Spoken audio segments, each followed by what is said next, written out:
కేంద్ర మంత్రి బండి సంజయ్ కు బీఆర్ఎస్ వర్కింగ్ ప్రెసిడెంట్ కేటీఆర్ సవాల్ విసిరారు. హోంశాఖ సహాయ మంత్రిగా ఉన్నప్పటికీ బండి సంజయ్ కు తెలివితేటలు ఎలా పనిచేస్తాయో అర్థం కాలేదన్నారు. అలాగే కనీస సాధారణ జ్ఞానం కూడా లేదని అతని నిర్లక్ష్యపు ప్రకటనలు ఉద్ఘాటయన్నారు. ఇంత చౌకబారు ఆరోపణలు చేయడం, థర్డ్ క్లాస్ ప్రకటనలు చేయడం అతనికి కొత్త కాదన్నారు. ఫోన్ ట్యాపింగ్ ఆరోపణలతో కొంతైనా నిజముందో లేదో నిరూపించమని సవాలు విసురుతున్నానన్నారు. బండి సంజయ్ కు అధికారికంగా లీగల్ నోటీసులు పంపిస్తున్నానని, రాబోయే 48 గంటల్లో తనపై చేసిన ఆరోపణలను ఉపసంహరించుకొని బహిరంగ క్షమాపణ చెప్పాలన్నారు. లేదంటే న్యాయపరమైన చర్యలు తప్పవని హెచ్చరించారు.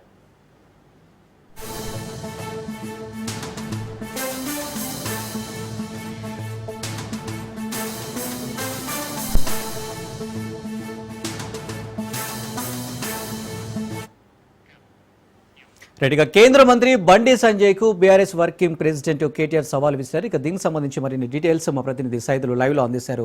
సైదులు.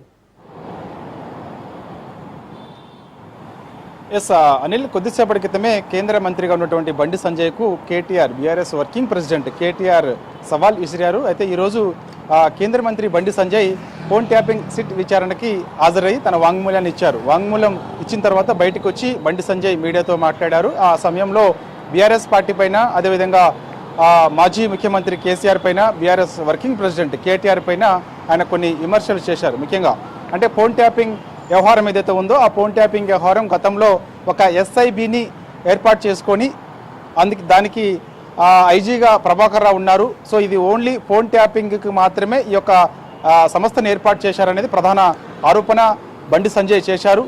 దాని తర్వాత ఇక కేటీఆర్ అదేవిధంగా కేసీఆర్ వీళ్ళిద్దరు కూడా అప్పుడు ఉన్నటువంటి ప్రతిపక్ష నాయకుల ఫోన్లు ట్యాప్ చేశారు. దాంతోపాటుగా వైఫ్ అండ్ హస్బెండ్ల ఫోన్లు కూడా ట్యాప్ చేశారు. సో ప్రతి ఒక్కరు ఆ సమయంలో నార్మల్ కాల్స్ మాట్లాడాలంటేనే భయపడే పరిస్థితి దాపురించింది. దానికి కారణం కేసీఆర్ అనేది ప్రధాన ఆరోపణ బండి సంజయ్ కొద్దిసేపటి క్రితమే చేశారు. సో దీనిపైన కేటీఆర్ ఎక్స్ వేదికగా స్పందించారు. చౌకబారు మాటలతోటి, అదేవిధంగా దిగజారుడు మాటలతోటి, థర్డ్ క్లాస్ మాటలతోటి మాట్లాడారు బండి సంజయ్, నాపైన అనేక ఆరోపణలు చేశారు అని చెప్పేసి కూడా కేటీఆర్ ఎక్స్ వేదికగా కేంద్ర మంత్రిగా ఉన్నటువంటి బండి సంజయ్కు ఒక సవాల్ ఇసిరారు. అంటే ఏంది, మీరు చేసినటువంటి ఆరోపణలు, అంటే కేంద్ర మంత్రిగా ఉన్నటువంటి బండి సంజయ్ కేటీఆర్ పైన చేసినటువంటి ఆరోపణలు ఏవైతే ఉన్నాయో ఆ ఆరోపణలో భాగంగా ఒక్కటి నిజం చేసినా కూడా ఖచ్చితంగా దీన్ని నేను వ్యాఖ్యలు ఏవైతే ఉన్నాయో ఆ వ్యాఖ్యలకు కట్టుబడి ఉంటాను అని చెప్పేసి కూడా అన్నారు. కానీ నిరూపించకపోతే మాత్రం బండి సంజయ్ బహిరంగంగా క్షమాపణ చెప్పాలని ప్రధానంగా కేటీఆర్ డిమాండ్ చేశారు. సో దాంతోపాటుగా ఇప్పుడు వెంటనే ఆయనకి నేను లీగల్ నోటీసులు పంపిస్తున్నాను, ఆ లీగల్ నోటీసులు పైన స్పందించకుండా నిర్లక్ష్యం వహిస్తే మాత్రం ఖచ్చితంగా 48 గంటల్లో బండి సంజయ్ని కోర్టుకి విడిస్తానని చెప్పేసి కూడా కేటీఆర్ ఎక్స్ వేదికగా బండి సంజయ్ చేసినటువంటి వ్యాఖ్యలపైన స్పందించారు. సో ఇక రేపు బండి సంజయ్కు BRS working president KTR legal నోటీసులు పంపించనున్నారు. ఎందుకంటే ఫోన్ ట్యాపింగ్ వ్యవహారం ప్రస్తుతానికి సిట్ విచారణ జరుపుతుంది. ఫోన్ ట్యాపింగ్ వ్యవహారంలో అనేక మందిని విచారణ చేస్తున్నారు.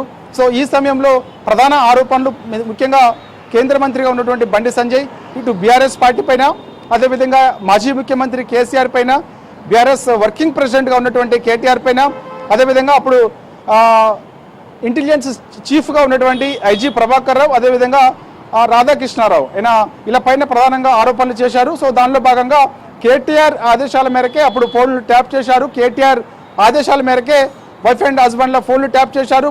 కనీసం మేము ఫ్యామిలీ వాళ్ళతో మాట్లాడాలంటేనే భయం వేసేది. సో దానికి కారణం కేటీఆర్.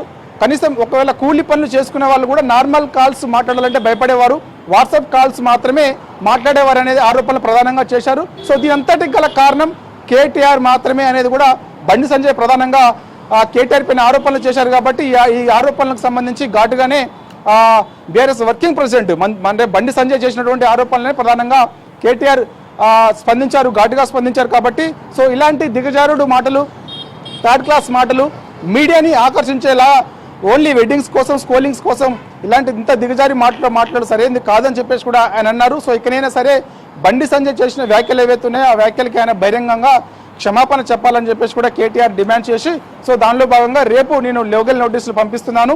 సో లీగల్ నోటీసులకు స్పందించుకుంటే మాత్రం 48 గంటల్లో ఖచ్చితంగా బండి సంజయ్ని కోర్టుకి ఈడుస్తానని చెప్పేసి కూడా ఎక్స్ వేదికగా బండి సంజయ్ చేసిన వ్యాఖ్యల పట్ల బీఆర్ఎస్ వర్కింగ్ ప్రెసిడెంట్ కేటీఆర్ స్పందించారు.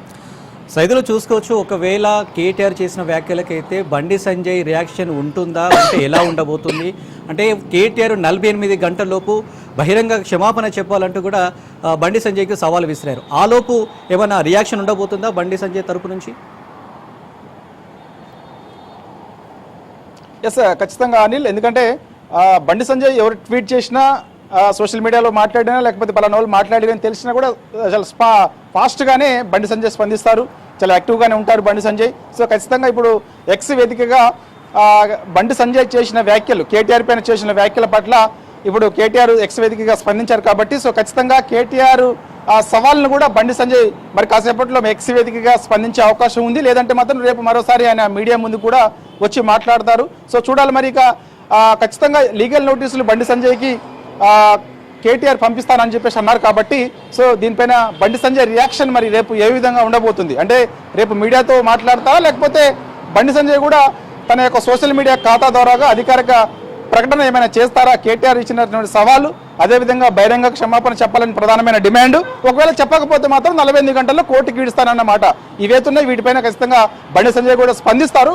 సో ఏ విధంగా స్పందిస్తారు మరి? అంటే నేను కట్టుబడి ఉన్నాను, కేటీఆర్ పైన చేసినటువంటి వ్యాఖ్యల పట్ల కట్టుబడి ఉన్నానని చెప్పేసి మాట్లాడతారా, లేకపోతే దేనికైనా సిద్ధం, న్యాయ వ్యవస్థలపైన నాకు నమ్మకం ఉంది, కోర్టుకైనా వెళ్తానని చెప్పేసి అంటారా, లేకపోతే ఏమంటారు బండి సంజయ్ అనేది కూడా ఇప్పుడు ప్రశ్న.